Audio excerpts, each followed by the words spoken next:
Sarah POV. Hi, hindi pa rin nagbabago si Robbie. Ang sweet niya pa rin. Narinig kong bigkas niya sabay amoy sa mga bulaklak. Hindi ko naman mapigilan ang makaramdam ng inggit. Sana all na lang talaga. Masaya at may nagmamahal. Doon pong kotse ma'am, akin na pong maleta niyo. Muling bigkas ko at kaagad niya namang ibinigay sa akin ang maleta. Nagpatiuna na akong naglakad patungo sa kotse. Baka kasi maluha na lang ako at makita niya pa. Pagdating sa kotse, kaagad kong binuksan ang back compartment ng sasakyan at ipinasok sa loob ang maleta niya. Hindi naman mabigat, kaya hindi ako nahirapan. Pagkatapos noon, naglakad na ako patungo sa may pintuan ng sasakyan at pinagbuksan siya. Mukhang hinihintay niya talagang pagbuksan siya ng pintuan ng kotse. Kaya walang choice kung hindi gawin ko yon. Sa nasabi ko na kanina, amo ko rin siya kaya dapat lang napagsilbihan ko rin siya. Pagsakay ni Ma'am Bubbles, pumesto na rin ako sa driver's seat at pinaandar ang kotse. Itinudo ko na rin ang aircon dahil hindi nakaligtas sa pandinig kong reklamo ni Ma'am Bubbles na sobrang init daw. Mainit talaga dahil patay pang makina eh. Alangan namang hayaan kung nakaandar ang makina ng kotse habang inaabangan siya kanina sa arrival area. Ilang buwan ka na nga nagtatrabaho kay babe? Kasalukuyan kaming palabas ng parking area ng airport. Nang marinig kong nagtanong siya. Mahigit 2 buwan pa lang po ma'am. Buong galang kong sagot sa kanya. Oh really? Bago pa lang pala. So stay in ka din? Seryosong tanong niya sa akin. Opo, stay in po. Yun po kasing nakalagay sa contract at kailangan daw po ni boss ng stay in na driver dahil may mga time na may alanganin siyang schedule na kailangan niyang may magmaneho sa kanya. Seryosong sagot ko naman. So, kamusta siya bilang amo? Buti hindi ka na in love sa kanya. Gwapong babe ko at maraming nagkakagusto sa kanyang babae. Nakataas ang kilay na sagot niya sa akin. Basang-basa ko na kung ano tinutumbok niya kaya dapat ko siyang unahan. Naku, hindi po ma'am. Hindi po kami talo ni boss. Lesbian po ako. Kaagad kong sagot sa kanya. Hindi ko siya bibigyan ng chance na mag-isip ng masama sa pagitan naming dalawa ni Boss Robbie. Dahil ayaw ko ng gulo. Kahit nag-graduate na ako sa pagiging lesbian, kailangan kong panindigan ang bagay na yon para sa katahimikan ng lahat. What? Lesbian? Malakas na sagot niya sa akin. Para bang gulat na gulat siya kaya naman hindi ko maiwasan na sulyapan siya. Gamit ang rearview mirror. Namimilog ang kanyang mga mata habang titig na titig sa akin.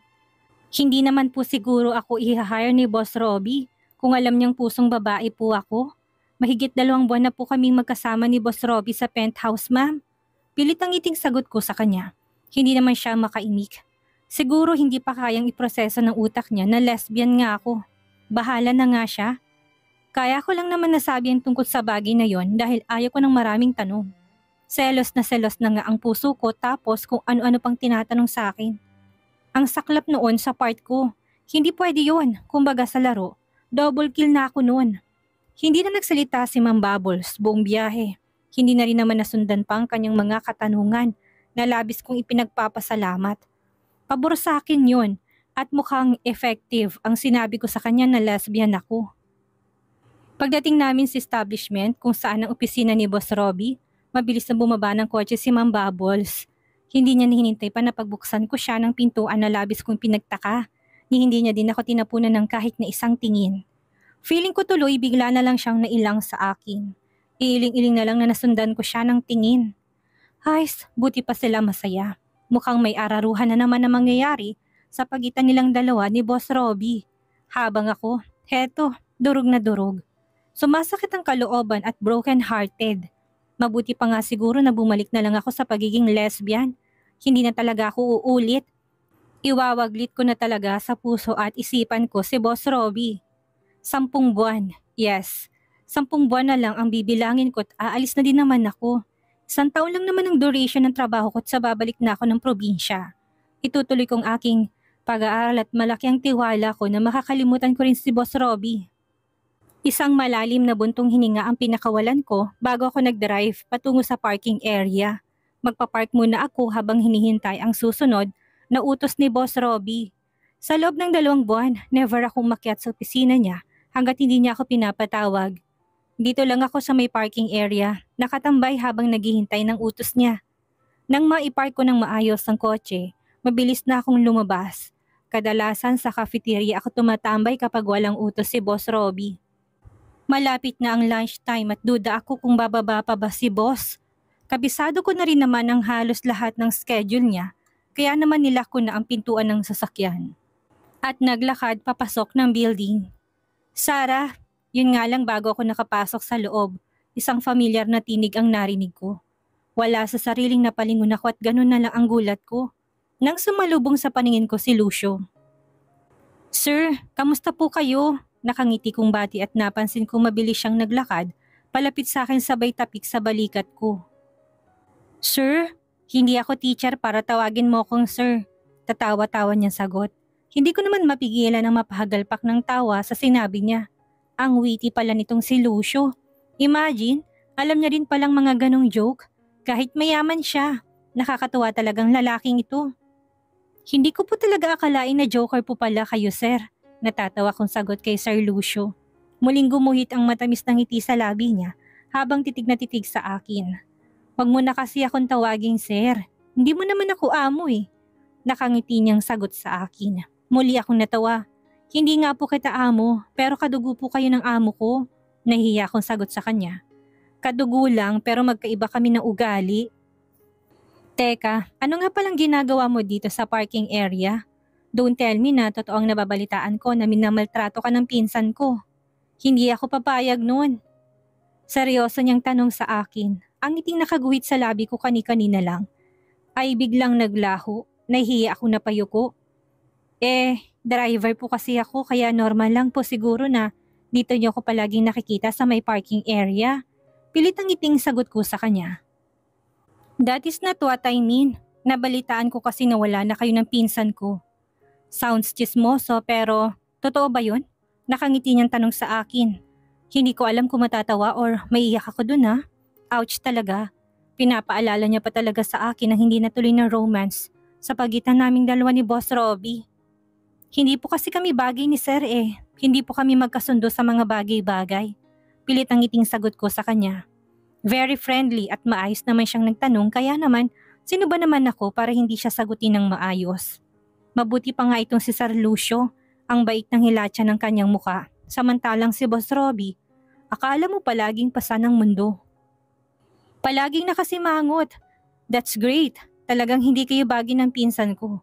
Dahil ibig sabihin nito ay may lalaki pang masihigit na darating sa buhay mo kumpara sa kanya. Natatawa niyang sagot sa akin. Sa sinabi niyang iyon, wala sa sariling napatitig ako sa kanya. Great daw? Great ba yung nasaktan din ako? Heist, kakaiba siya. Palibhasa kasi hindi pa yata niya nararanasan ang ma-in love. Lunchtime na. Halika kain tayo, mamaya ko na lang aakyatin ang pinsan ko. Muling wika niya. Wala sa sariling napatingin ako sa orasan ng aking cellphone at tama nga sinabi ni Sir Lucio. Lunchtime na at ang mga ganitong oras alam kong hindi na ako hahanapin ni Boss Robbie. Alam niya din naman kasi na ang oras ng kain ko hinahayaan niya din akong gawin lahat ng nais ko kapag mga ganitong oras. Kumbaga break time ko yon. Sa cafeteria lang po ako kumakain Sir Lucio eh, nahiya akong sagot sa kanya. Napansin kong kaagad naman siyang sumeryoso at tinitigan ako. Hindi ka ba nagsasawa sa mga pagkain sa cafeteria? Come on Sarah, minsan na nga lang ako nagyaya sa'yo na kumain sa labas. Aayawan mo pa ba ako? Halatang tampo sa boses niya habang sinasabi ang katagang iyon, kaya naman hindi ko mapigilan na makaramdam ng konsensya. Oo nga naman, unang beses niya akong niyayang kumain. At wala naman sigurong masama kung pagbibigyan ko siya. Sadyang friendly lang talaga tong si Sir Lucio. Hindi ba nakakahiya? Baka makita pa tayo ng girlfriend niyo po at magselos ha? Ayaw ko pong makasira ng relasyon. Pabiro kong sagot sa kanya. Don't worry, walang magseselos dahil wala ako noon. Natatawa niyang sagot at nagpatiuna na siyang naglakad patungo sa kanyang kotse. Kaagad naman ako napasunod sa kanya. Nakakaramdam na din kasi ako ng pagkalam ng aking sikmura dahil tanging kape lang ang laman ng aking sikmura kaninang umaga. Hindi na ako nagkaroon ng chance na makapagluto dahil maaga kaming umalis ni Boss Robbie sa penthouse. Wow! Ang ganda talaga ng kotse mo, Sir Lucio. Iba na talagang yayamanin. Hindi ko mapigilang bigkas nang huminto siya sa gilid ng isang nakaparadang kulay itim na sports car.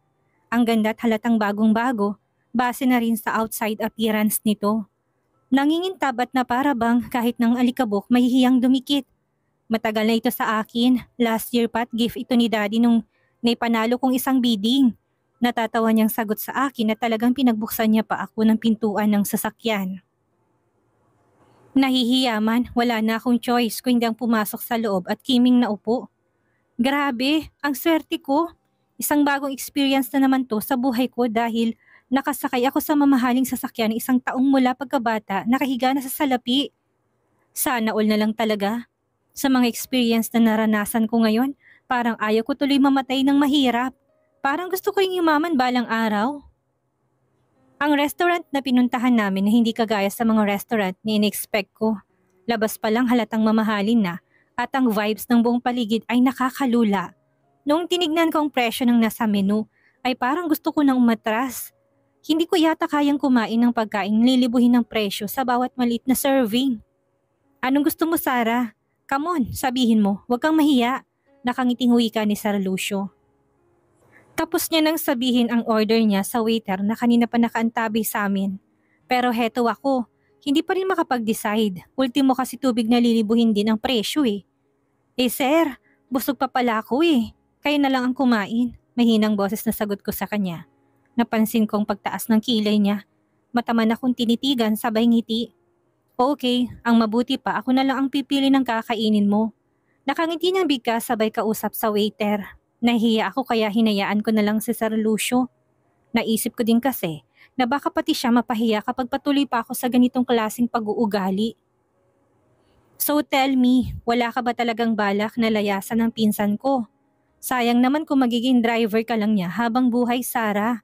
Pwede ka sa company namin kung gusto mo. Pagkaalis ng waiter, muli akong hinarap ni Sir Lucio. Eh hindi naman ako habang buhay na magiging driver niya, sir. Actually, wala rin naman akong balak na magtagal dito sa Manila. Sa susunod na school year, uuwi ulit ako sa amin at ipagpapatuloy ang pag-aaral. Baka nung time na yon, muli magbubukas ang palengke kung saan kami nagtitinda, kaya balik din sa normal ang buhay ko. Kaya lang naman ako nandito sa Manila dahil gusto kong makaipon. Nahihiya akong sagot sa kanya. Talaga? Wow, ang galing mo talaga. Lalo mo akong pinapahanga ha. At least may goal sa buhay, hindi ba? Hangad kong tagumpay mo, Sarah. Nakangiti niya sagot sa akin. Salamat po, nahihiya ko pa rin sagot sa kanya. Mukhang sincere si Sir Lucio sa sinabi niya kaya hindi ko talaga mapigilan ang mailang sa kanya. Ang bait naman ng pakikitungo niya sa akin.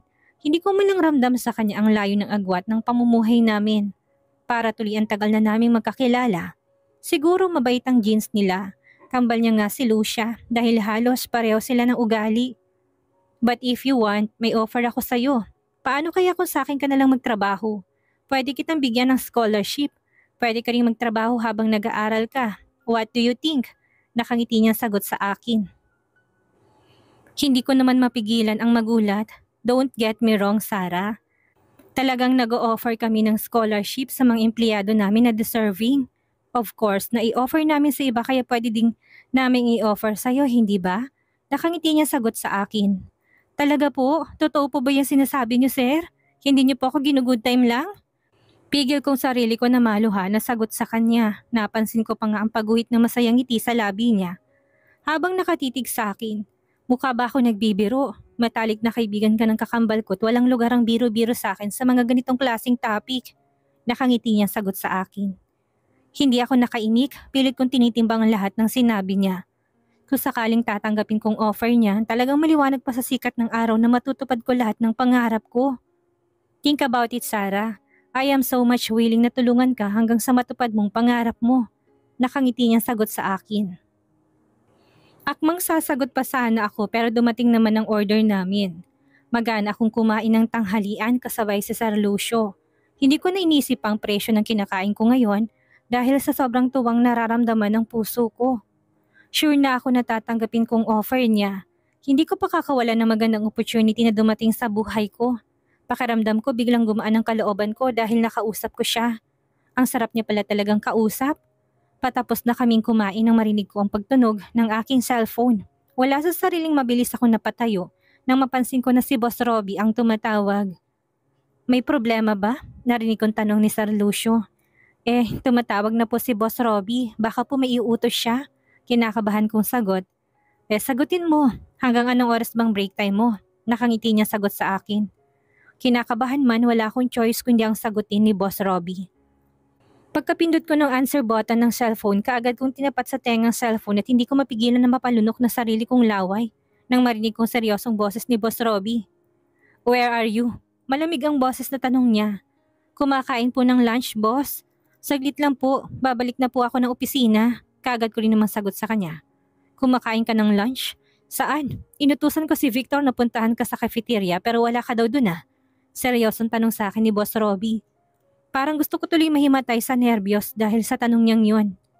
Sa sobrang sungit nitong si Boss Robbie, baka ito pang dahilan para magkaroon ako ng nervous breakdown. Hindi naman ako dating ganito pero simula nung nagtrabaho ako sa kanya, palagi na lang akong kinakabahan. Ako nang kakausap sa kanya. Akmang sasagot pa sana ako kay boss pero biglang nawala sa kamay kong aking cellphone. Kinablot pala yon sa akin ni Sir Lucio at lalong nagrigo doon sa nerbiyos ang puso ko nang siya na mismong kumausap kay Boss Robbie. Robbie, ako to si Lucio. Kasama ko si Sarah and don't worry, ibabalik ko siya dyan sa opisina mo ng buo at walang galos. Patapusin mo muna siya sa pagkain. Seryosong bigkas ni Sir Lucio sabay pindot sa end button ng tawag. Tulala tuloy ako napatitig sa kanya. Ano pong sabi? Galit po ba? Kaagad kong tanong kay Sir Lucio pagkatapos nang ibalik sa akin ang aking phone. Napansin ko na naman ang pagguhit ng ngiti sa labi niya sabay kibit ng balikat na parang wala lang sa kanyang ginawa niya. Huwag mo na siyang pansinin, kumain ka pa. Nakangiti niyang sagot sa akin kasabay ng muling pagtunog ng aking phone. Napansin ko kaagad na nagsalubong ang kilay ni Sir Lucio kasabay ng paglahad ng kanyang kamay. Akin na ulit ang phone mo, akong kakausap sa kanya. Kumain ka na para makabalik na tayo ng opisina. Seryosong bigkas niya. Wala sa sariling kaagad akong napailing. Hindi pwede no? Sa akin tumatawag si Boss Robbie kaya ibig sabihin na kung gusto niyang makausap. Saka hindi ko akalain na may pakialamero din pala tong si Sir Lucio. Imagine, bigla niya nalang inagaw sa akin kaninang phone ko. Well, siguro dahil concern lang din siya at palagi na ang loob niya sa akin. Kumbaga hindi na ibang turing niya sa akin. Heist, parang gusto ko nalang tuloy pilitin ang sarili ko na ilipat ang pagsintang nararamdaman ko para kay Boss Robbie. Patungo sa kanya. Wala masamak talaga kasing mabait siya kumpara kay Boss Robbie. At saka wala na rin naman kaming pag-asa ng amo ko dahil nandyan na si Bubbles. Baka nga nag-aararuhan ng dalawang yun sa opisina niya Sa ganda ba naman ni Ma'am Bubbles tsaka kung satisfied na naman sa kama si Boss. Sana lang talaga hindi na siya magsusungit palagi. Total naman kasama niya na ulit ng kanyang sinisinta. Ako na po sir. Pilit ang ngiting sagot ko sabay pindot sa answer button ng phone. Kagad ko narinig ang seryosong boses ni Boss Robbie. Nasaan ka? Ipapasundo kita kay Victor ngayon din. Kagad niyang bigkas, ramdam ko sa boses niyang pagpipigil ng galit kaya wala sa sariling napatitig ako kay Sir Lucio. Naisip ko lang kung sakaling masisanti ako ngayong araw tsaka kung i-hire din naman ako ni Sir Lucio. Walang dapat ikatakot at walang dahilan para kabahan ako. Sarah, I said, where are you? Bakit ka umalis nang hindi nagpapaalam sa akin? Narinig ko muling bigkas ni Boss Robbie. Sa pagkakataon na to, galit na ang tono ng kanyang boses kaya hindi ko mapigilan na mapangiwi. Boss, break time ko po ngayon hindi ba? Sandali lang naman po. Alam niyo naman na hindi ako kumain ng agahan kanina. Lakas loob na sagot ko sa kanya. Bahala na, gagawa man ako ng tama or mali, sa paningin niya'y magagalit at magagalit pa rin naman siya. Nakasamang pinsan ko? Nasaan kayo? Pupunta ako dyan. Galit na tanong niya sa akin, hindi ko naman mapigilan na mapalunok na sarili kong laway. Dahil sa sinabi niya, wag na boss, malapit din naman kami matapos ni Sir Lucio. Pagkatapos nito, babalik din naman kaagad kami dyan sa opisina. Pasensya na po, muling bigas ko't hindi ko na hinayaan pa si Boss Robbie na makasagot. Kaagad kong pinatay ang tawag. Pagkatapos kong makausap si Boss Robbie, muli ako napaupo. Inisang tungga ko pa ang mga natitirang juice sa baso at wala sa sariling napatingin kay Sir Lucio. Balik na ako sa opisina, sir. Baka mabugahan ako ng apoy ni Boss Robbie kapag natagal pa ako dito. Bigas ko kay Sir Lucio. Napansin ko pa nga napasulyap na muna siya sa suot niyang relo sabay tango. Sure, pero teka lang, kailan nga palang off mo? Seryosong tanong niya sa akin, nagtataka man pero kaagad akong umiling.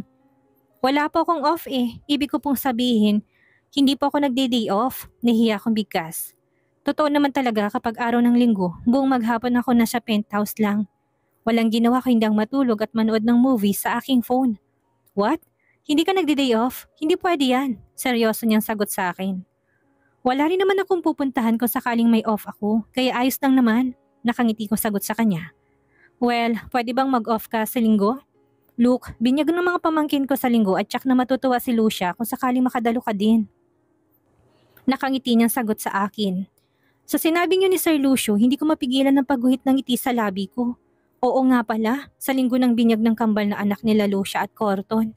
May invitation naman ako natanggap galing kay Lucia through messenger at naka-oo na din ako. Katunayan nga nakapagpaalam na rin ako kay Boss Robbie pero wala pa naman ako nakuhang maayos na sagot sa kanya. Hindi ko alam kung papayagan ako o hindi dahil ang palagi niya sagot sa akin ay titingnan daw at depende sa schedule niya. Gayong wala naman siyang trabaho sa opisina kapag linggo. Susubukan ko pong magpaalam kay Boss Robbie ulit, sir. Nabanggit ko na ito sa kanya noon pero hindi ko alam kung papayag eh. Nahihiya akong sagot sa kanya. Papayag yan, don't worry, utusan ko si Lucia na ipasundo ka sa penthouse. Walang magagawang amo mong yan kapag ang kakambal ko ng kikilos. Hindi kasi pwedeng ako dahil mainit din ang ulo noon sa akin eh. Nakangiti niyang sagot sa akin. Sabay na kaming umakyat ni Sir Lucio patungo sa opisina ni Boss Robbie. Yun nga lang pagkadating namin sa tapat ng pintuan ng opisina ni Boss Robbie. Naramdaman ko naman ang paghihila ni Victor sa akin. Sarah, sandali. Usap muna tayo. Ni Victor, wala sa sariling napatitig ako sa kanya at kitang-kita ko sa mga mata niya na para bang may gusto siyang sabihin sa akin. Sir Lucio, sa susunod na lang po ako. Wala naman sigurong iutos pa sa akin si Boss Robbie eh. Nakangiti kong paalam kay Sir Lucio. Tumango naman ito tuluyan ang binuksan ng pintuan ng opisina at pumasok sa loob. Saan ka ba galing? Bakit wala ka sa cafeteria kanina? Saka bakit mo kasamang gwapong si Sir Lucio? Halatang kilig sa boses na tanong ni Victor sa akin. Wala sa sariling napatitig ako kay Fema, ang isa pang assistant ni Boss Robbie na halatang interesado din sa magiging sagot ko. Sa restaurant kami galing ni Sir Lucio. Nilibre niya kasi ako ng lunch. Bakit ako hinahanap ng amo natin ngayong break time ko naman? Nagtataka kong tanong kay Victor. Napansin ko naman kaagad na nalaki ang mga mata niya. Talaga? Nilibre ka ng poging si Sir Lucio? Shit, ang swerte mo talaga, Sarah. Ikaw na talaga? Napapalibutan ka ng mga pogi. Parang sinisilihan na ewan ng katawan ni Victor. Habang sinasabi ang katagang yon, halatang inggit na inggit siya sa naging kapalaran ko. Heist, kung alam niya lang, broken-hearted kaya ako ngayon dahil nagbalik na si Bubble sa buhay ng amo namin.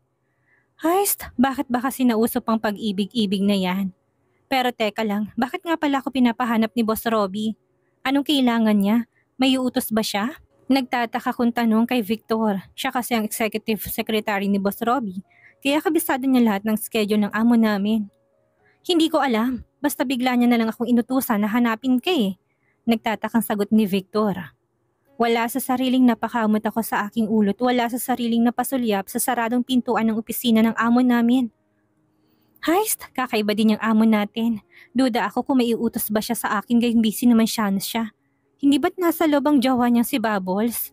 Puno ng kuryosidad na sambit ko. Oo, nandyan nga ang maarting babaeng yun. Alam mo bang inutusan ako kanina na ipagtimpla siya ng kape at bigla na lang nagalit dahil hindi niya gustong lasa. Malay ko ba naman kung anong klaseng lasang nais niya? Gayong wala naman siyang binigay na instructions. Hindi na din nakatiis si Fema at sumabat na rin siya. Talaga? Naku, hayaan na natin. In love sa kanyang boss natin kaya wala tayong choice. Kung hindi pa kasamahan ng babaeng yon. Teka lang, nasan na nga pala siya? Nagtataka kong tanong sa dalawa. Napansin ko nagkatitigan pang dalawa bago sabay na tumingin sa akin. Wala siya, umalis na. Narinig ko kasing nag-away silang dalawa ni Boss Robbie. Nagkasagutan at biglang nag-walk out. Nangingiting sagot ni Fema. Hindi ko mapigilan ng mapatutop sa sarili kong bibig. Hindi nga, totoo ba yan? Nagtataka kong sagot. Oo nga, wala sa bokabularyo kung gumawa-gawa ng kwento kapag ang ganitong topic, no? Heist, good luck na lang talaga kay Boss Robbie kung sakaling si Bubbles ang magiging asawa niya. Tatawa-tawang sagot ni Fema, kasabay na pagbukas ng pintuan ng opisina ni Boss Robbie. Kagad tuloy kaming naghiwalay na tatlo. Muling bumalik si Fema sa kanyang pwesto, samantalang si Victor naman ay kunwaring inabalang sarili sa kakabuklat sa kung ano nang sa harapan niya. Pigil ko tuloy ang matawa sa kanila. Bisi-bisihan, akala siguro ng dalawang ito si Boss Robbie ang lalabas gayong si Sir Lucio lang naman pala. Sarah, aalis na ako. See you around na lang. Mag-ingat ka. Nakangiting wika ni Sir Lucio sa akin at tuluyan na siyang naglakad paalis. Hindi ko naman mapigilan ang pagguhit ng masayang ngiti sa labi ko na nasundan na lang siya ng tingin. Grabe, nagawa niya pa talagang magpaalam sa akin. Feeling ko tuloy para na kaming mag-best friend ni Sir Lucio. Hoy Sarah, tawag ka ni Boss Robbie. Wala sa sariling napatingin ako kay Fema nang bigla siyang nagsalita. Hawak-hawak niya ang telepono na para bang kakatapos niya lang makipag-usap.